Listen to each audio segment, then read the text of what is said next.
बातें तो वही ज़्यादा ज़रूरी हैं करने वाली जो आपने एलपीजी की बात की, बिजली महंगी होने जा रही है, घी की कीमत कहाँ गई, और हुकूमत तमाम तर दावों के बावजूद आज नाकाम है कि वो गंदम जो बेसिक बहुत बुनियादी हर घर की ज़रूरत है उसकी आटे की कीमत ही कंट्रोल कर पाए या किसी तरह उससे जो है वो नीचे ले आए।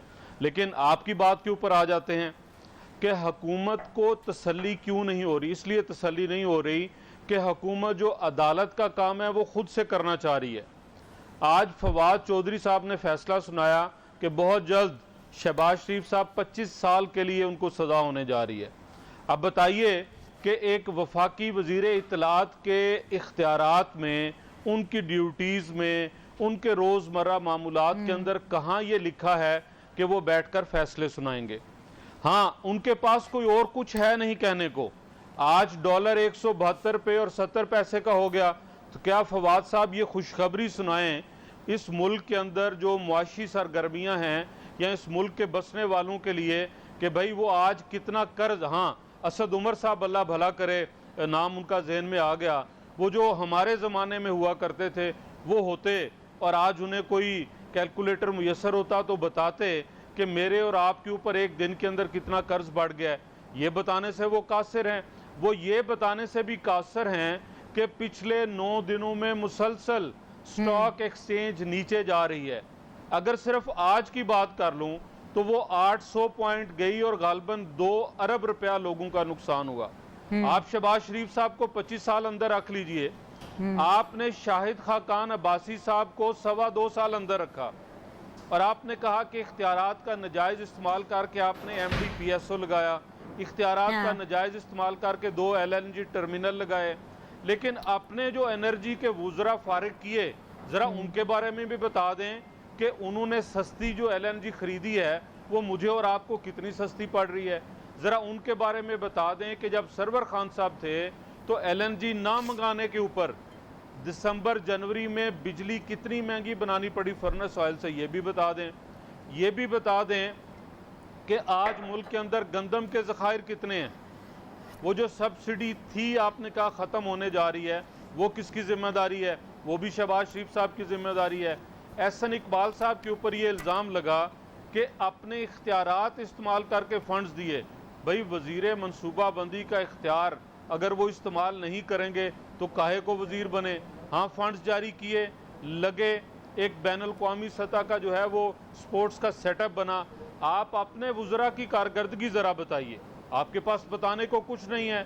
शहजाद अकबर साहब आज चेयरमैन नैब भी, अभी उनके भी मैं टिकर सुन रहा था कि हम जो है सर आप लोगों की जो हालत है, माजरत के साथ जो आप लोगों की हालत है सियासत में और जो हालत पाकिस्तान तहरीक इंसाफ ने कर दी, उसके बाद भी आप उनसे उनकी परफॉर्मेंस मांगेंगे। सर आपको बुरा लगेगा, तल्ख सवाल है लेकिन ये सच है, बल्कि सवाल नहीं है, एक ऑब्जर्वेशन है जो कि मैंने आज भी ली जब मैं शहबाज शरीफ साहब की प्रेस कॉन्फ्रेंस पर थी। उनसे गुफ्तगू भी हुई, नो डाउट कि उन्होंने हमारे सवाल भी एंटरटेन किए, लेकिन सिर्फ उस मुद्दे की हद तक। महंगाई पर उनसे सवाल किया गया प्रेस कॉन्फ्रेंस में, उन्होंने एंटरटेन नहीं किया, उन्होंने इशारा किया, उन्होंने कहा नहीं प्लीज आज हम टॉपिक पे बात करेंगे। इंतखाबी इस्लाहात पर उनसे सवाल किया गया प्रेस कॉन्फ्रेंस में, उन्होंने कहा नहीं सॉरी, सिर्फ हम आज इस केस पर बात करेंगे। सर जब पाकिस्तान का ऑपोजिशन लीडर, मेरा ऑपोजिशन लीडर प्रेस कॉन्फ्रेंसेज में अवामी जगहों पर इन चीजों को एड्रेस नहीं करेगा तो सर आप क्या परफॉर्मेंस पूछते हैं? आप लोग की तो ये हालत है कि आप लोग खुल करके मीडिया के सवालों का जवाब हुकूमत की परफॉर्मेंस पर नहीं दे पाते। वापस आती हूँ सर आपके पास, मुझे अलाउ कीजिए पीपल्स पार्टी के पास जाना। जी अच्छा कर लें, जी जी जी जवाब दे मौजूद हूँ, आप पूछिए सवाल। मैं शहबाज शरीफ साहब का नुमाइंदा हूँ, नवाज शरीफ साहब का नुमाइंदा हूँ और मैं हुकूमत की परफॉर्मेंस पे बात कर रहा हूँ। मैं कब नहीं कर रहा हुकूमत की परफॉर्मेंस पे, मैं सिर्फ हुकूमत की नहीं, हुकूमत को लाने वालों की। जाफर भाई उनके नुमाइंदे आजकल बहुत मुश्किल में हैं। मैं ये नहीं चाहती कि आप मजीद मुश्किल में आ जाएं, आपकी मुश्किलात बढ़ जाए, तो आगे बढ़ने दें, आगे बढ़ने दें। मैं ये भी पूछने के लिए तैयार हूँ कि जनरल कमर जावेद बाजवा साहब को शाहिद खाकान अब्बासी साहब की वजारत उज़्मा में मईशत की बहुत फिक्र थी, आज वो कहाँ हैं? DGISPR उस वक्त होनी चाहिए, बिल्कुल होनी चाहिए, उनको बहुत फिक्र थी, रियासत का हिस्सा है। सर आज किधर हैं? सर आज भी उनको फिक्र है, आपको लग रहा है कि आज उनको फिक्र नहीं है? सर वो अपना रोल प्ले कर रहे हैं, हमारे जितने भी इंस्टीट्यूशंस हैं वो आज भी अपना रोल प्ले कर रहे हैं। जी जाफर इकबाल साहब, बहुत सारे सवालात हैं आपसे, तो सिर्फ हुकूमत ही खफा नहीं है, आपसे तो आपकी जो दूसरी ऑपोजिशन जमात है जिसके ऊपर आप तकिया किए बैठे थे पीडीएम के अंदर कि भाई जॉइंट ऑपोजिशन होगी, with PDM, without PDM, with Maryam, without Maryam, चाहे शहबाज साहब हो चाहे हमजा साहब हो, लेकिन अभी भी बात कुछ बनती हुई नजर नहीं आ रही। शिकवे शिकायतें आपने सुने हैं, कितने आ रहे हैं? बहुत शुक्रिया मिनिस्टर, अल्लाह भला करे बैरिस्टर साहब का और इन सब का। ये गिले शिकवे तो रहेंगे, उनका सियासी मंशूर अपना है, मेरा अपना है, मुझे अपनी पार्टी की स्ट्रेटजी बनानी है और मुझे अपने फैसले करने हैं। अगर उनको इस तरह से इतराज़ है कि मुस्लिम लीग ठीक से काम नहीं कर रही तो आ जाएं, हमारे साथ शामिल हों, हमारे मेंबर बने, हमारी आगे जो सेंट्रल एग्जीक्यूटिव है उसके अंदर आएँ और आके वहाँ बताएं कि मुस्लिम लीग नून को कैसे चलना चाहिए। अपने हाँ तो अपनी तरतीब ज़रा दुरुस्त कर लें।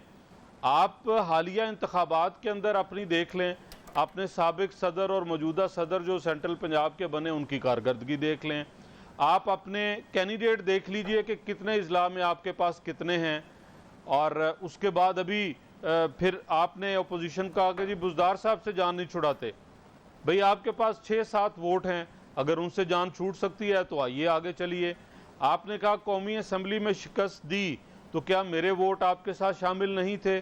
सेनेट में जहां शिकस्त दी जा सकती है उसके ऊपर बात करने के लिए तैयार नहीं। हम कहते हैं कि आइए चेयरमैन के खिलाफ तहरीक एतमाद लाइए, गिलानी साहब को चेयरमैन बनाइए, किसी दूसरे को बनाइए, बैठ के बात कीजिए। वहाँ हमारी अक्सरियत है, वहाँ आप चलते नहीं हैं, वहाँ बाप पार्टी से वोट ले लेते हैं। आपकी अपनी स्ट्रेटजी है, हमारी सियासी स्ट्रेटजी अपनी है, कहाँ अदम एतमाद करना है कहाँ नहीं करना। और फिर जब मेरे पास नंबर पूरे नहीं, 51% नहीं है, तो मैं अदम एतमाद कैसे करूं? हाँ मैं फिर किसी का आलाकार बनूं, हाँ मैं फिर किसी से मदद मांगूं, हाँ फिर मैं ये करूं कि भाई मुझे उधर उधर से तोड़ के आप दीजिए, जहांगीर तरीन ग्रुप दे दें, अलीम खान साहब नाराज हैं उनको दे दें। क्या ये वाली सियासत शुरू करने चले हैं? भाई इस सियासत की ज़रूरत नहीं है, ज़रूरत इस अमर की है। मैं इस बात से इत्तेफाक करता हूँ। पहले मैं बसरा साहब जो शीला खिताब फरमा रहे थे, इनके पास सिवाय चीखने के कोई और काम नहीं है। पढ़े लिखे अफराद दलील से बात करते हैं, तहम्मुल से बात करते हैं और असूलों के साथ बात करते हैं। अब शहजाद अकबर साहब जो हैं वो शायद इसी हुकूमत के, जिस तरह बसरा साहब तर्जमान हैं या एक कारकुन हैं, वो भी इन्हीं के हैं। उनकी सारी गुज़िश्ता जितनी प्रेस कॉन्फ्रेंसेस हैं जिसमें लंदन उनके जाने का, लंदन की प्रॉपर्टीज़ का और यहाँ से पैसा लंदन ले जाने की बातें करते रहे, तो जाहिर बात है उन्हीं घरों की बात हो रही है, उन्हीं अकाउंट्स की बात हो रही है। और अल्हम्दुलिल्लाह शहबाज शरीफ साहब हों, मियाँ नवाज शरीफ साहब हों, उनका किसी अमेरिका की अदालत में कोई ऐसा केस नहीं जहाँ अपनी औलाद के हम वारिस न बने।